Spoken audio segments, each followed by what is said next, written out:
नमस्कार आपण ସମସ୍ତଙ୍କୁ ଆମ ଚ୍ୟାନେଲରେ ପୁଣି ଥରେ ସ୍ୱାଗତ ମୁଁ ରାନୁ ଓ ପିଙ୍କୁ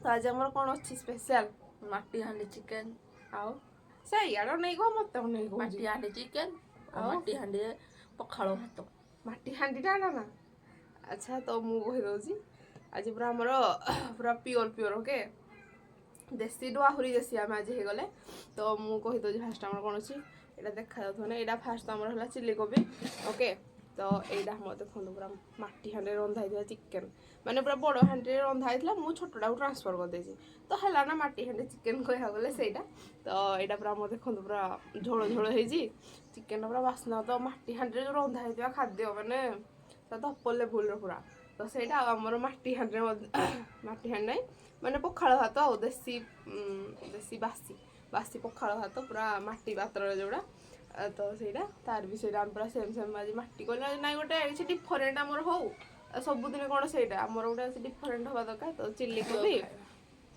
ସେ ପୁରା ହାତ ଟେକି ସାରିଲାଣି ଖାଇବ ବୋଲି ତ ମାଟି ହାଣ୍ଡି ଏତେ ହାଣ୍ଡିରେ ତ ଆମେ ଖାଇବାନି ମୁଁ ପ୍ଲେଟ୍ ନେଇକି ପଳେଇ ଆସିଛି ସେଇଟା ବଟ୍ ମାଟିର ନାହିଁ ସେଇଟା ସେ ଇଏର ନର୍ମାଲ ପ୍ଲେଟ୍ ଉଠାଟା ଏ ହାଣ୍ଡିରେ କେମିତି ଆମେ ଖାଇବା ସେ କହୁଥିଲା ହେଇ ନାଇଁ ଏ ହାଣ୍ଡିରେ ଖାଇଦେବା ମୁଁ କହିଲି ନାଇଁ ଏଟା ଭଲ ହେବନି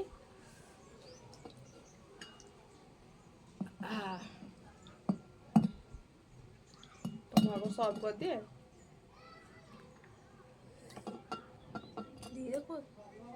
ଧୀରେ ହଉନି ପଡ଼ି ଯାଉଛି ମୁଁ କ'ଣ କରିବି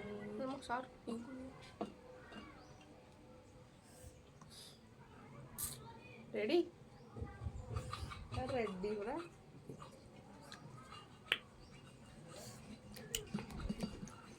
ଚିକେନ୍ ସହିତ ତ ପଖାଳର କମ୍ବିନେସନ୍ କ'ଣ ମୁଁ କହିବି କିଛି କହିବାର ବାକି ଅଛି ନା ଖାଲି ଖାଇବାର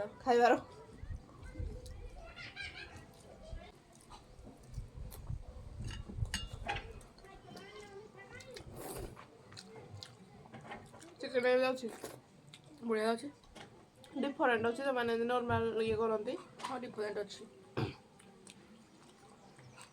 ଆକ୍ଚୁଆଲି ଜଣାପଡ଼ୁଛି ଓକେ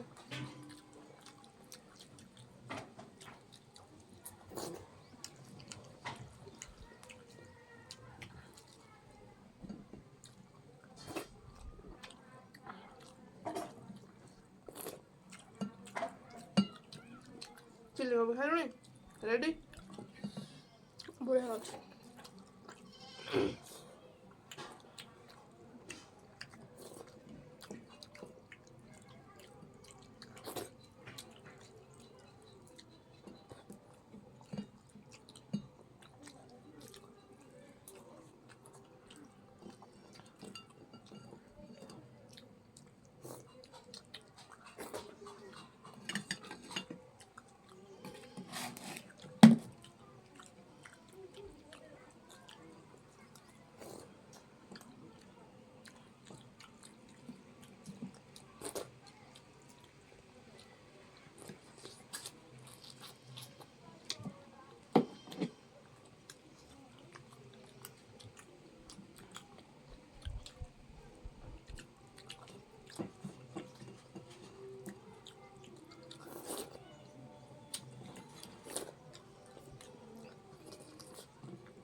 ଆଳୁ ଅଛି ତୋടെ ନା ଖାଇଦେଲୁ ଯାଇଥିଲା ନା ହଁ ଚିକେନ୍ ତ ଆଳୁ ତାର ଫେଭରାଇଟ୍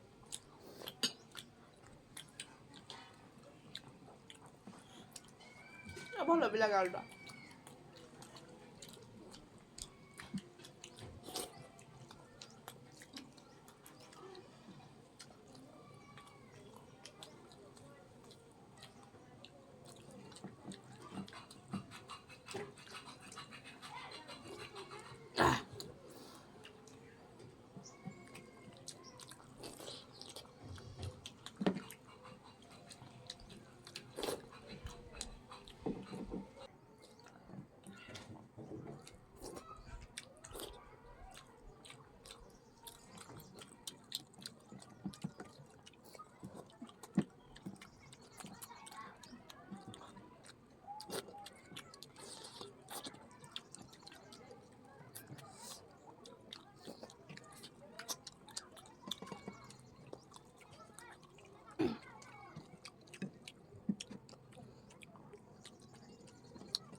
ହେଲା Qua bột chỉ sang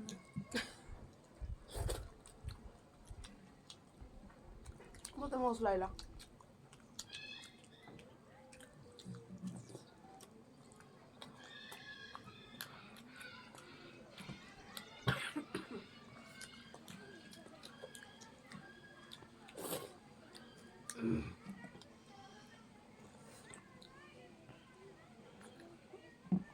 ଭାତ ପୁରା ଶେଷ, ଚିକେନ୍ ବି ରହିଗଲା।